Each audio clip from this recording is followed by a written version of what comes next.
Etienne Tshisekedi a soutenu l'AFDEL, oui ou non? Oui. Tant que bandi koya, Etienne Tshisekedi a tindaka ba émissaire na Lubumbashi na Kisangani. Bakende koyamba Laurent Désiré Kabila. Ils ont fait des déclarations. Ma déclaration on a peut-être dans les réseaux sociaux les a été, mais puis c'est Landa, on a chaîne à Libanda. On avait même des audios et les cas na ba RFI. Et puis bateau batindaka bango kuna ngana bango to fanda to solola. Ils ont soutenu l'AFDEL. Nous avons douté que l'UDPS n'a pas soutenu l'AFDEL. Si l'UDPS a soutenu l'AFDEL, l'AFDEL était constitué de qui et de qui? Était constitué des États, des partis politiques et des regroupements politiques. Notamment l'UDPS. L'UDPS était allié à l'AFDEL. Si vous avez un Kabila, mais si vous avez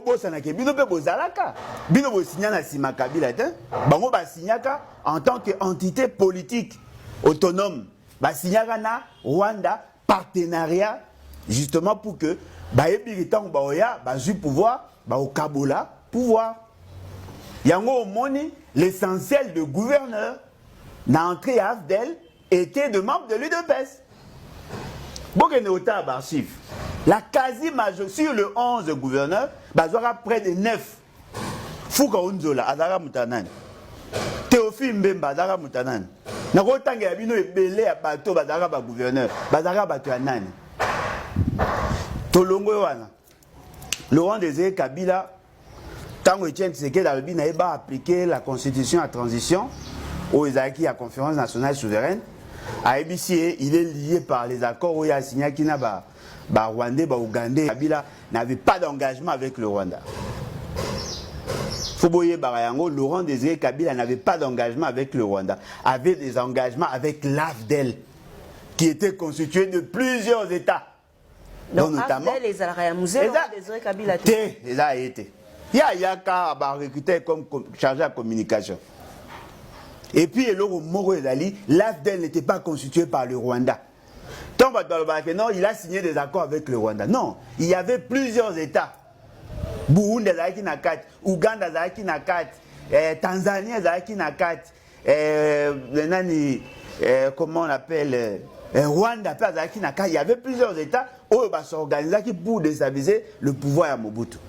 Quand bien même que sur le plan opérationnel, bato bazaki liboso ezaki Ouganda, Rwanda, Burundi, na cadre de la vision Imatuchi, mais les autres là étaient là. Et donc, baeko attaquer Laurent Désiré Kabila. Tant que bakomi ko tia prêché par Laurent Désiré Kabila. Laurent Désiré Kabila eko kende na SADC.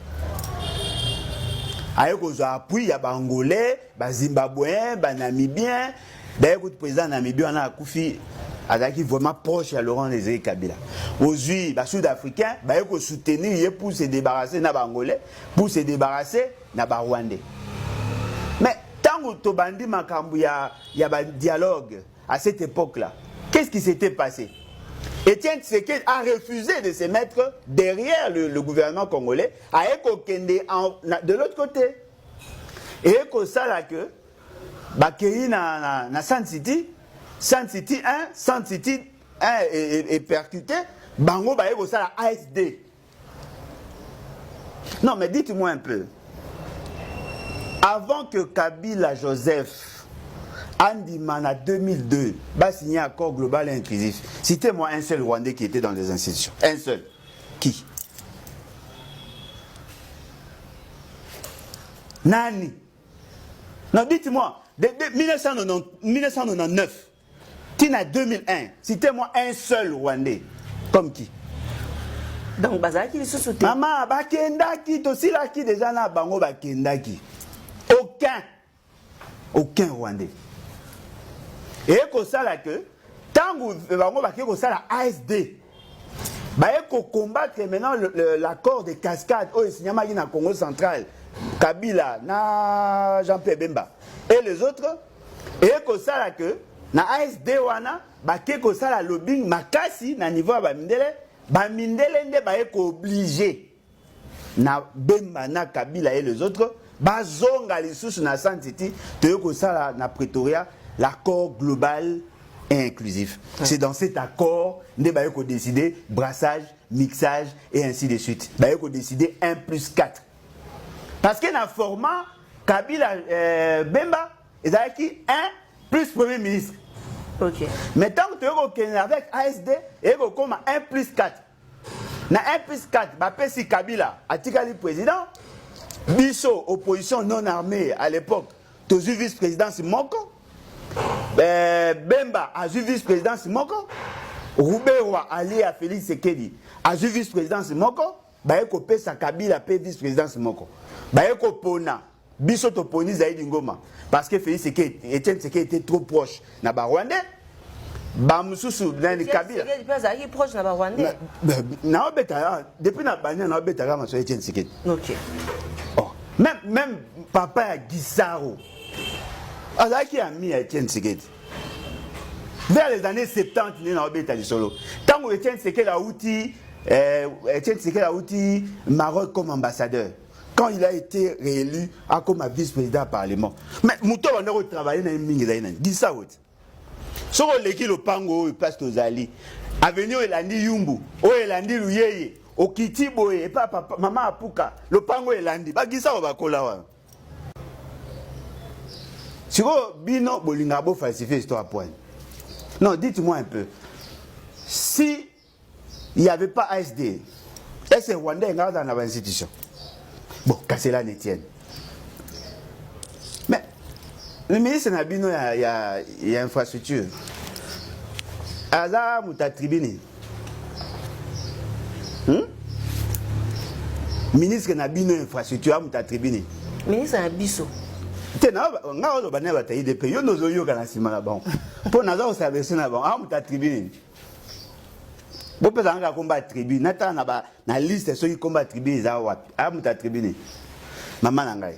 Le pays a été vendu par le faible d'esprit. Mais Moutuna Moutalingi a jeté à boire que la responsabilité na bateau moussous. Bateau basaibiso mabe basé belé koleka. Bateau moroté na Congo yo. Aucune organisation politique et ça ibiso mabe koleka IDPS. Exacté.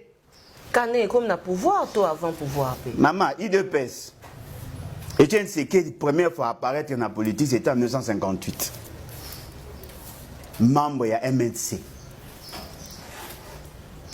Adaki assistant, il y a Molopé Kalonge qui était membre de MNC. Bayeko Longwa na MNC, Bayeko ça MNC Kalonge tribal. C'est pendant ce temps-là il y a eu sécession.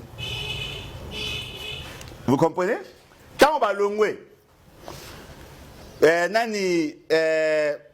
nani Konakat. Oezalaki ya Chombe. Bayeko sangana pour des raisons électoralistes. Bayeko sangana Etienne Sekedi. Alongwe pa Kalonge. Ake pa Chombe. Bayeko sa Konako. Konako et Marchete. Il a trahi Alongwe. Ake pa Mobutu a proposé ça la bipartisme. Mobutu a été recruté avec les services. Bayeko sa un père. Tant qu'on va Alongwe na un père. Pandangila, qui était aussi militant impère, avec la proposition à lettre à 13 parlementaires et percuté, avec l'initiative à la partie UDPS. Maman Nangaï, Lumumba, il a été assassiné, non? Oui.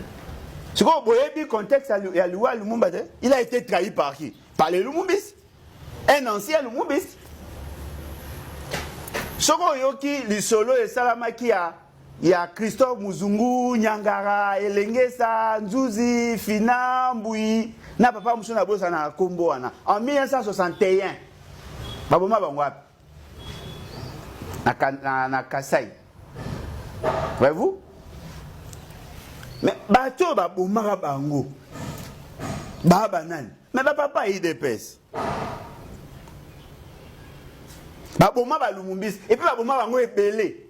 Ebele koleka o bino ozo imaginer. Total na mingi 7 mais baboma bango ebele koleka. Ils ont massacré tout le monde. Obi eloko wana po Simba, il faut à la moto a yebi balumumbiste. Donc vous comprenez que nga na IDPS na gozo ngo lwana. Moi na butu e moi sangana. Moi na butu onde sangana.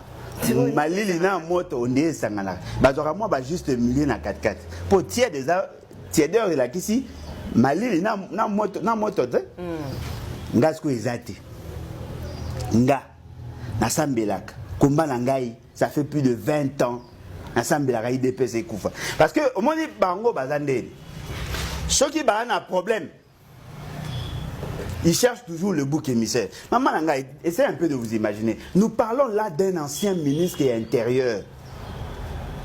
Azo Babilo Félix, c'est qu'il n'est responsable de rien. Mais nous parlons de quoi? Nous ne parlons pas de la guerre entre le Congo et le Rwanda. Non, nous parlons de M23. Monsieur Félix Sekei a négocié avec le M23 devant le président rwandais. Il a signé des accords. Était-il astreint de le faire? Monsieur Félix Sekei a recruté le membre de M23. Na le cas qui n'a de quoi les airs.